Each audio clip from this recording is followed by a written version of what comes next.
sit down and I have a list of reasons of why we stopped for the moment using Simply Good and the Beautiful, their math curriculum as well as their language curriculum. Now, I'm talking specifically about language K and level 1. Now, I haven't started level 1 yet. I still have the books sealed. I did go ahead and purchase level K and level 1 when I purchased my daughter's level 7. So we've been using The Good and the Beautiful for my daughter's, my oldest, her 7th, her for a few years now. Well, a couple of years. We used it for level 5, level 6, and now this is level 7. And I really, really liked The Good and the Beautiful. So I went ahead and I purchased Math 1, level K for math, Math 1, level K for language, and level 1 for language. I hope that makes sense. So I did, for my youngest, I went ahead and got math and language for her from The Good and the Beautiful for K and 1. For K, and I had showed this before, I got this on sale. This is the old version. This is a discontinued version, and they had this for about $50. You get this set. It comes with really nice manipulatives. Not this. This is something I printed out. And find a spot for that over there. And it comes with nice blocks, wooden blocks, puzzles, all sorts of fun things, and 2 workbooks, a part 1 and part 2. But this is the old one, and it's discontinued. And then I did get the level 1 math for her, and this is another thing that comes with it. This is a nice little box. Come on, really? Okay. Well, this is a problem, isn't it? Oh, there we go. So there's a nice little clock on the front here. It does give a little troubles open and close, as you can see. There is a whiteboard on the back for writing with dry erase markers, as well as you can use it. It's a magnetic whiteboard. They do give you the little clock magnets. And they also give you like some puzzle pieces that are magnetic, like wooden, really nice pieces that I would purchase just as a toy on its own. But they're not in here. So I don't know where my little one has it. We should probably have it with the other set, I'm guessing, with K, because you also get puzzle pieces with that. They're not magnetic, but so before I get into why and the pros and the cons and why we really stopped using it, I do want to say that this is in no reflection of the company. Obviously, it is just my opinion. We've been using it now for maybe 2 to 3 months with my youngest, or maybe even longer than that, because we did finish almost their 2 workbooks for K. I'm sorry if the camera's shaking. So we finished almost 2 of the workbooks for level K, and we started level 1, and we were doing level K for language. So, not in reflection of the company.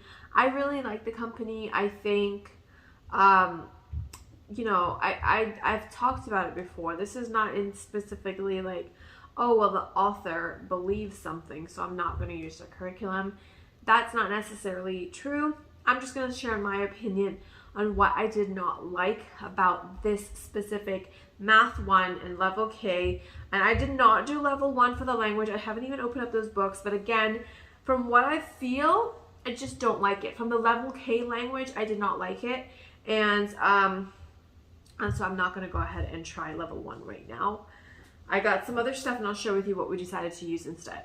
So remember, just keep that in mind, because I know that when I posted my feelings on Abeka and why we stopped using Abeka Academy, that is, there was many people who were like, no, I'm a little bit crazy for feeling that way because Abeka is the best. And then there were other people that was like, girl, let me tell you, that's exactly how I feel. So, you know, you can be completely like a loyal customer to this brand, and that is great. That's fine. We're still using it. I have level 7 here. My oldest is still using The Good and the Beautiful, and I will still continue to use this until we probably go back to Abeka Academy for high school with my oldest. Also, with that being said, I think we could just jump right into it because I just don't want anyone to be upset. I don't want to hurt anyone's feelings. And this is just my opinion on the curriculum and how it worked for us. Let's go over the pros and then we'll get into the cons. The pros was it's open and go. And I think that is hands down the number one most important pro for me was that I could open up this book. I could open up any of these books. We could sit and do a math lesson. At the beginning of every lesson, there are some ladders or sight words or something like that to do a small little like prep, but everything is pretty much there in the book. For the level K language, there was like these cards, and I also believe it is for 1 as well because I did see the cards in the set. Sight words and sounds and blends and stuff like that. So that's something extra. It's not in the book, but it's extra. So it is open and go. That's self-explanatory. So obviously I think that's a pro for everyone, right? It's colorful to some extent. There's art in there. It does have nice colors, as you can see. Yeah, it's colorful. There's some color in there. It's beautiful. At the end of the day, it's colorful. So it is a pro, right? The manipulatives are really cute. The little things that comes with it, like the clock and the little box and the puzzle pieces and everything that's inside of here. This magnetic board, I feel like this is so adorable and can be reused year after year after year after year after year. And you can just use, even after you're done with this, just store pencils in here, crayons, markers, dry erase markers, and just use it for any year, any subject. But it does give you a little bit of a trouble, if you know what I mean. Look at it though. So these are really cute and nice and stuff like that. The lessons are not too long. The lessons are really short and sweet. So that's obviously a pro. I really like that when it comes to my oldest and language. And I liked it with the good and the beautiful, with K and 1 and stuff like that. Now, however, I will get into in the cons that even though they're short, it may not necessarily be my preference on short. Okay, so they are short. They're not too long of a lessons, probably 10 minutes max for the younger ages. My oldest probably takes 15-20 minutes on language max, and that's it. It is affordable, so you know, that's something that I think is really, really great, and that can go to any family, especially if you have multiple children. And you know, you got a lot of curriculum to buy. You've got a lot of books and stuff to buy. So having it to be affordable and having the option of printing it for, a lot of them are free actually to download. So I think that's really good. Now the last thing that I have written down here for a pro, and I'm specifically talking about the level 1 for Simply Good and the Beautiful, and their K. So I'm specifically talking about levels K and level 1. So K and grade 1, okay? Let's just make it easy on myself here. So this is a pro and a con depending on how you look at it. This is going to depend on your teaching style and what you need and what you want out of homeschool, okay? So this is, again, a pro and a con, and it's because they say, and it is true, very true, they say that their lessons are scripted. I am so tired. Oh my gosh. Let me just drink some water.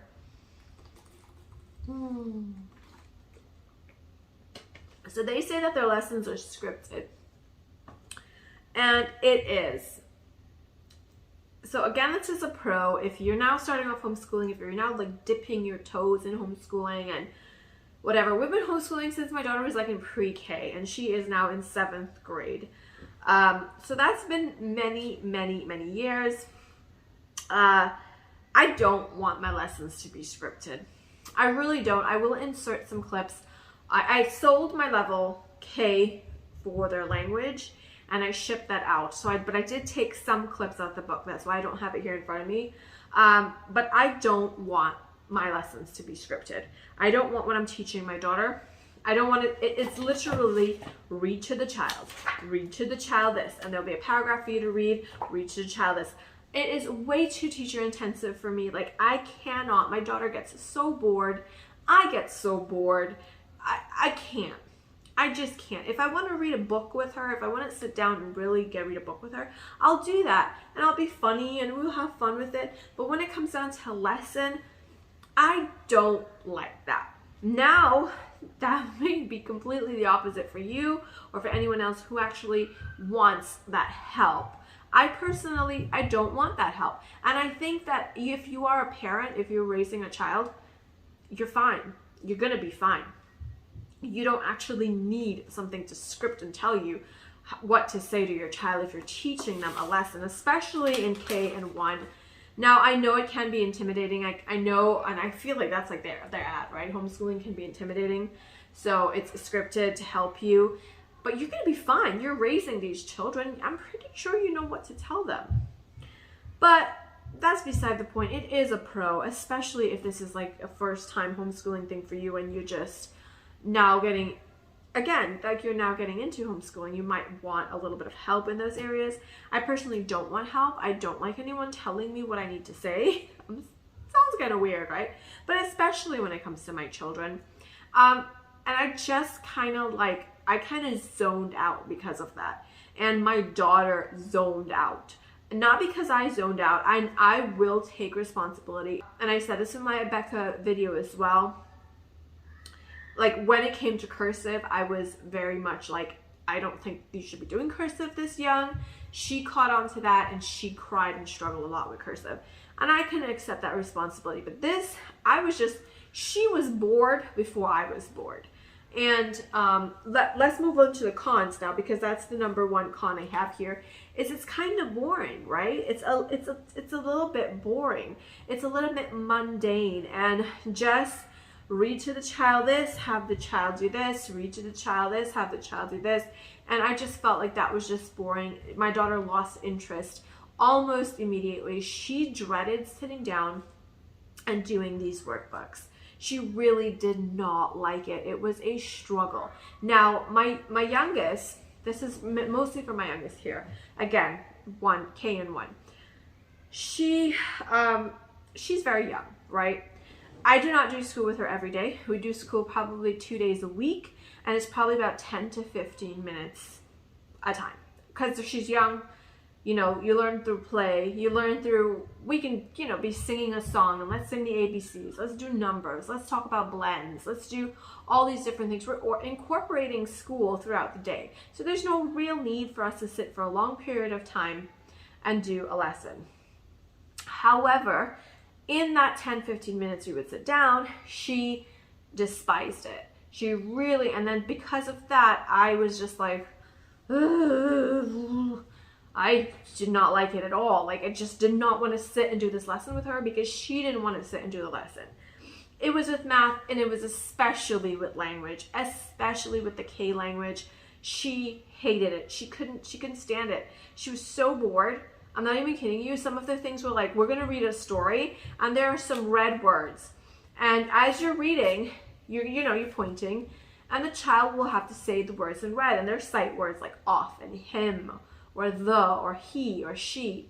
And she would just be like, the, he.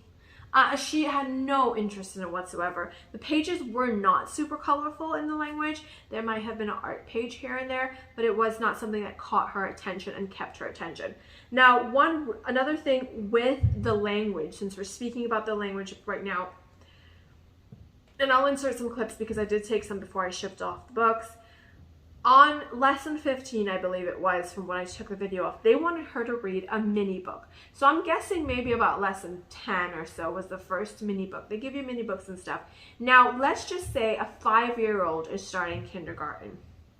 A 5-year-old is starting kindergarten, because this was K, and they have mini books. Now, the first mini book was called Mom and Dad. I actually couldn't find that anywhere because I sold the curriculum, it's used, and I did let the buyer know that I couldn't find that mini book. It's literally just papers that you cut and you fold into a little book. It was Mom and Dad. And there were like 4 pages in this little mini book, and Mom and Dad I can't remember exactly what it is. But let's just say within the first 10 lessons, you have to read this one mini book. Because at lesson 15, and I'll show you and insert the clip, lesson 15, it says, have your child read for the second and final time the second mini book, which is, I believe, The Dog or something like that. So the first mini book was Mom and Dad, and my daughter, I can't imagine many 5-year-olds knowing how to read that well, and can read that just fluently, like just to read like a story at 5. Because let's imagine a child is starting kindergarten at 5. Now, my daughter learned how to read at 4, and I really do want to make a video on how I taught both of my girls to read at 4 years old, because I've had many moms and I've seen it all the time, struggling with children learning how to read, even at 6 years old and stuff, having struggles with reading. And I just can't imagine a 5-year-old in kindergarten now starting out in less than 10 lessons in about the first week and a half or 2 weeks, having to read an entire mini book. I was just like, what? No. And then again, I skipped it. So I don't know, guys. I just felt like that was just way too much, way too early. And that goes into another one of my cons, which was it was too easy and then too difficult. So with the K books here, I don't know if I brought any of the K books themselves, but even in the Simply Math, it went, I will show you. There was some, like, you start off with writing a calendar and you write the date. I can understand the concept of, this is level 1, so let's just say the child is 6. Now my daughter finished the K, that's why I went ahead and did the math. I'm not just going to stop doing, like, again, 10 minutes every twice a week, maybe once a week sometimes. So I have the lessons, let's just do a page a week. You know what I mean? It's easy, it's simple, and I want it to be fun. So it's not super bright and colorful, but there are colors. But you have to write the date and have the child practice items that are not mastered, read to the child. God gave us 12 months each year that have changing seasons. The seasons are spring, summer, fall, and winter. What are your seasons? What are the seasons? So by that time, my daughter is just already zoned out. And then they will have you practice writing the dates. Like it would be January 1st, 2022 or something like that. On the calendar, tell me what day of the week January 6th is. And this is lesson 3. I don't know. I really don't know. I don't think there is a foundation and then you build on that foundation. I did not see it in this because as a K and a level 1, kindergarten and grade 1, I expect foundation. That's what I really expect. I have made my own curriculum for my girls using online resources, Dollar Tree books and stuff like that, especially when it comes to kindergarten. And I expect foundation. This is not foundation for me. This is lesson 3. What day of the week is January? Okay, let's learn the days of the week first. Let's learn how to read those and recognize those, because I have to tell my youngest, this one's Monday, this one's Tuesday, because she's like, I don't know. So that really, I don't understand it. Now, here's the thing. It's going to come off, this is going to be raw, and this is going to be real. And I know some people are not going to like it, especially if you are a really big supporter of the Good and the Beautiful. And I am as well. I do support it. We still do use their curriculum for my oldest. But when it comes down to their K and their 1, I just don't see a foundation to build on this. I really don't. Lesson 3. Reach the child. January is the first month of every year. What date begins a new year? January 1st. January 1st is when we celebrate New Year's Day. What year is it? Here is how I write January 1st of this year. In the purple box, write January 1st. Now, let's say a 6-year-old at this point. 6-year-olds can struggle with writing. I don't see how I'm going to be writing January 1st. So I could be wrong, okay, but this is just how I see it. Again, this is how my opinion is. And they will continue to do these calendars time after time after time again. And then we go to a review. And the review is 3 plus 2, 2 plus 2, 1 plus 4. 3 plus 1. So my daughter could not really do one portion of it because it was too much. And then the other portion of it, she was bored because it was too easy. There was very little in between and there was very little build up, if you can understand what I'm saying. So now we moved on to clock practice. You can teach them about the clock. Again, it's just reading. And then they will say, bring out the clocks from this and show them that. I don't know. My daughter already knew how to tell time. She already knows how to tell time. Again, with the calendar again. Then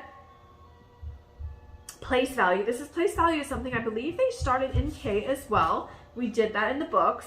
So then some clocks. 3 plus 1, 5 plus 1, 4 plus 1, 1 plus 5, 1 plus 3, 0 plus 5, 2 plus 2. And then another one is write 2:30 on the clock. Fill in the missing numbers on the calendar and write the circled date in the purple below. This is lesson 5. So this is the first week already writing dates, telling my daughter knew how to do clocks, and then you're still adding 1 plus 5, 1 plus 3, 0 plus 5. It was either way too easy or just over my daughter's head, especially when it came to the calendar. My oldest, she learned the days of the week, the months of the year. She learned that song, 30 Days of September, April, June, and November. And then we would probably get into, that's what I'm talking about, foundation, like build, build, build, build. And then you got your top layer, right? So then by that time, we know that 30 Days of September, April, June, and November. And then we go from there. I don't know if you can understand what I'm saying. So then it went on to tally marks. Tally marks is another thing that they also learned in K. Then it goes back 3 plus 3, 3 plus 2, 2 plus 4 plus 2, 4 plus 3, 3 plus 2, 2 plus 1, 4 plus 1. Those repetitives, and another one of my cons here, it was way too repetitive. The repetition was just crazy for me. Like, it was constantly 1 plus 2, 2 plus 1, 3 plus 2, 2 plus 3. And my youngest just got tired. She just got fed up. Again, 1 plus 1, 2 plus 1, 0 plus 1, 1 plus 2, 1 plus 1. Y'all, I don't know, man. I don't know.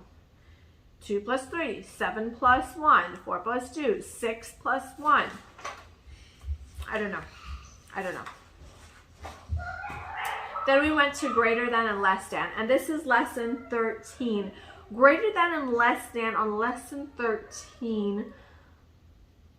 I don't know. I do, of course, that is something you would learn in first grade, greater than and less than. At that early in the year, I don't know. I would assume this is a spiral curriculum. I am very used to spiral curriculums. I would assume this to be a spiral curriculum. There is not much review when it comes to this, because I'm going to share with you what we've been using since I did decide to stop using this. But then we'll see more about spiral. So it's boring. My daughter lost interest, got bored very fast. The lessons were way too repetitive. And I showed you some examples with those addition problems. And especially when it comes to reading. I'm going to be reading a story for her. Then she's going to have to read the red words, which is off, the, he, she. It's just really repetitive. She didn't like it. Too easy and then too difficult. Language, not enough phonics, then boom, read a book. That's literally what I have written here, and that's how I felt. Like, she did have the flashcard, she did have some sight words to memorize, and honestly, with all of the read to your child, I'm not gonna lie to you, I skipped most of that because I personally don't want something scripted. I understand someone might find that to be helpful, but for me personally, I just don't find it to be helpful. But there wasn't, with those flashcards and stuff like that, I just don't think I was enough, again, foundation for her to just turn around on those, within those 2 weeks of school, to read a book at, what is it? It was level K we were doing, so that would be 5 years old. Let's just say 5 years old, right? I mean, it could be 6, could be 4, 5, 6. Overcomplicated or too simple. And I think that goes with the same thing as, like, it's too easy or it's too difficult. It can be just a little bit too much, too complicated, and then at sometimes it's just way too simple. Very little bit in between, and example, the mini books. And there was story problems as well. I don't know if it was in this book or if it was, I think it was in the level K book. There were some story problems that I skipped because I felt like that was just a little bit too much. She would not have understood what I was talking about, and she lost interest very quickly. This is majority of what the book looks like. There is some color, as you can see, but there are so many words. Guys, there's so many words, and when your child doesn't know how to read or is a struggling reader, now my daughter she knows how to read, but she does not know how to read this, right? She knows how to read words, and she's still in that process of learning how to read books and stuff like that. But she loses interest when she sees a book with so many tiny, tiny words. If this is her workbook. Now, if it was a teacher guide or a teacher book or something, I could understand. But she's going to have absolutely no interest in something that looks like this. Now, mind you, I did make an Abeka video on why we stopped using Abeka Academy. Now, I have said in that video that Abeka is still a really good curriculum, and I always planned on going back to Abeka. Now, when we were in this, and my daughter was just fed up, she was just like, she didn't like it. She really honestly got bored. She didn't want to do it. She would fuss. I'm sorry I'm playing with my hair so much. So I'm like, you know what? I know what Abeka first grade looks like. I'm not going to go back to Academy. Not right now. But let me just go and get their workbooks. Because I know what those workbooks look like. Let me just try it. Because honestly, it's kind of what I want. Workbook style, okay? Remember, this is a workbook. This is kind of what I want, workbook style. Now, I don't have the language book to show you, but the language book looks very similar to the math book. There is some art, but there's lots and lots and lots of reading, okay? Lots of small words. This is Abeka's letter. This is their language 1. Thank you very much. I had my daughter bring me the arithmetic one. So I did, this is more pricier. This is a lot, you know, it's more expensive. Just these few books here cost me over $100. So that's a lot, okay? And I did not buy the parent guide. I just bought the workbooks, the workbook. This one came with a speed drill book. So these 3 workbooks, I think that's all I bought. Like, I did not buy the whole parent kit. You could do that if you want. I just want the workbooks. So this is their workbook compared to what you just seen in the math book, because it's very similar. And this is what I talk about foundation. Like, let's circle the beginning sounds. Let's mark the correct blend. Let's match the beginning sounds with the picture.